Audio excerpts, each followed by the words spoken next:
The art history of the 20th century knows a lot of examples of classical art being referenced by representatives of various schools and styles, modernism and avant-garde included.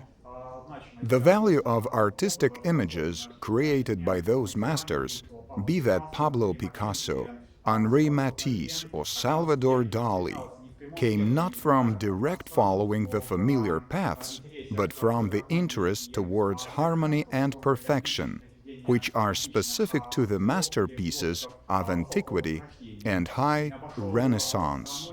The masters of artistic photography also turned to neoclassicism, which came to be a separate art style in the beginning of the century, the peak era of avant-garde. This particular work of the photographer references a different point in the European art. The piece in question is Girl on a Chair, a sculpture by a famous Italian master, Giacomo Manzu, which was shown to public at the 1956 Venice Biennale and came to be unanimously recognized as a new word in the history of European art.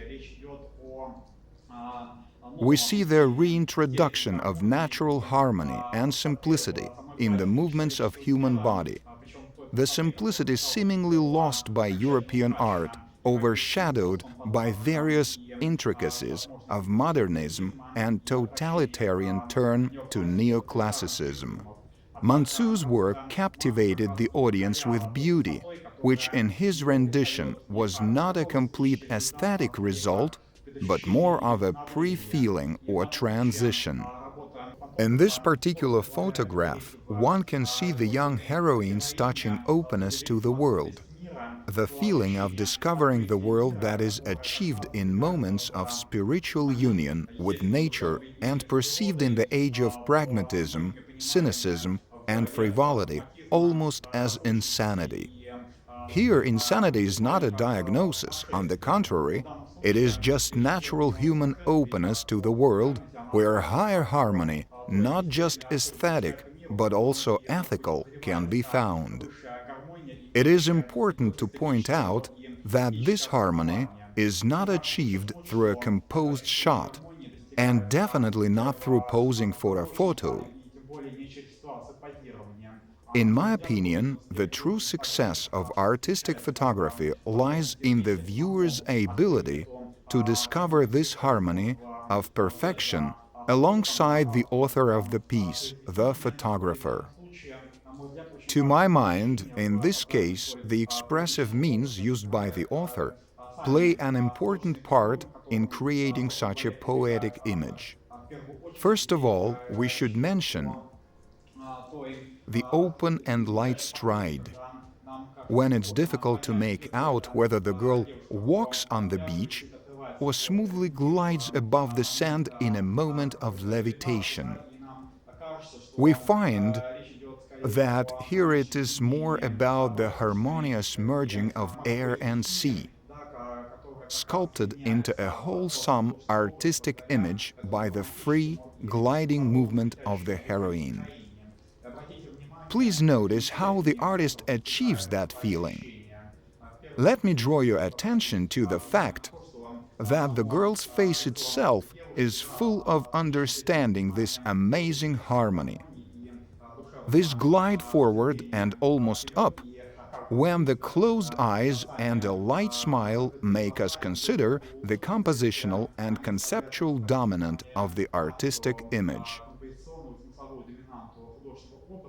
It is important to notice that the girl's hair is only lightly touched by the wind, and the simple braid she wears her hair in becomes a sort of compositional axis, which shifts our gaze to another significant sculptural accent in the girl's figure, the tight-fitting white t-shirt, and the arm placed slightly to the side.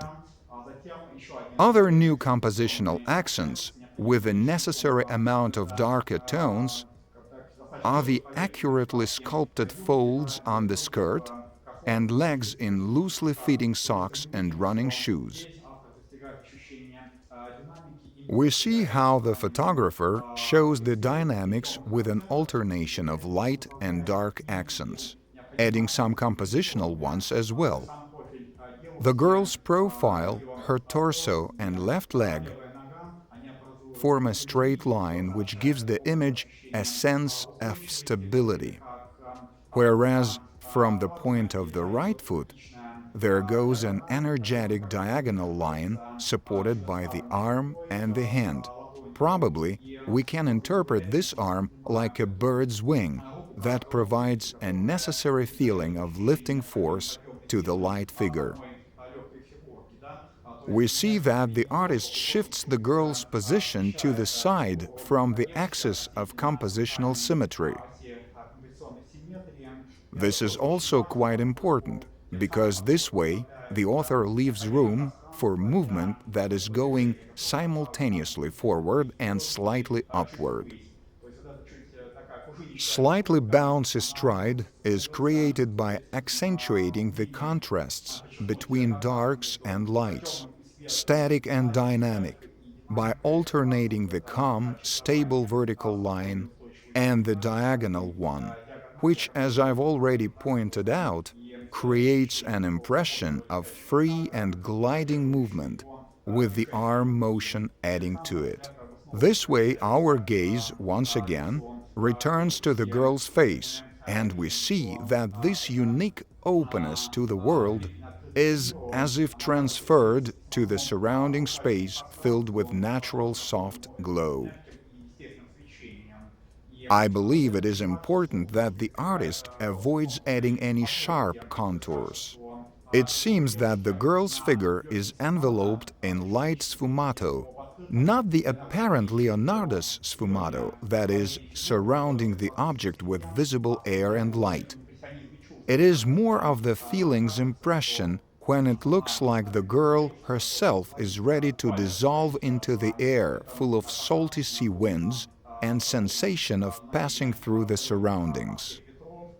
If the photographer had used some other motion, not from right to left but vice versa, it might have added to the dynamics of the gliding stride, decreasing the sensation of passing through the surroundings instead.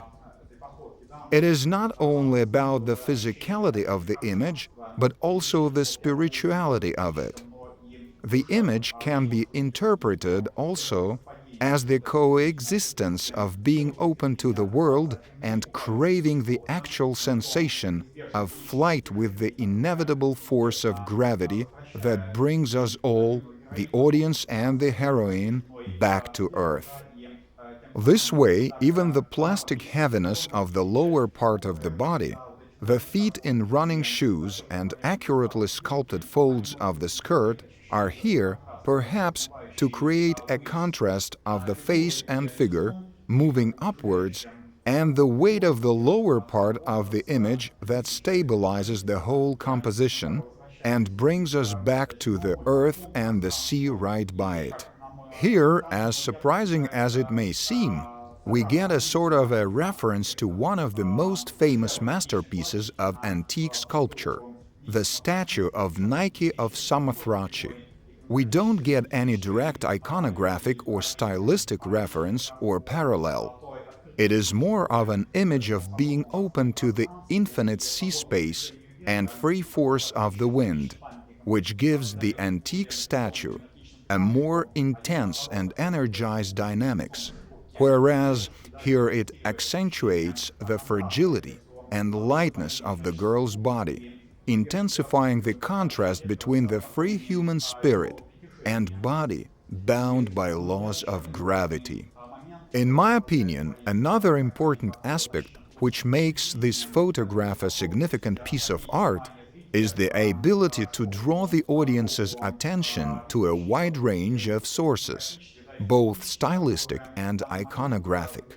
This ability comes not from direct plot parallels, but from the author being able with artistic means to create a feeling of a bond between his young heroine and prominent examples of classical art, whose perfection and reserved harmony is seen through vague references and light hints towards aesthetic perfection, which should be found by the audience. This moment of co-creation only adds to the aesthetic expression and aesthetic perfection of the image located in the space of artistic photography.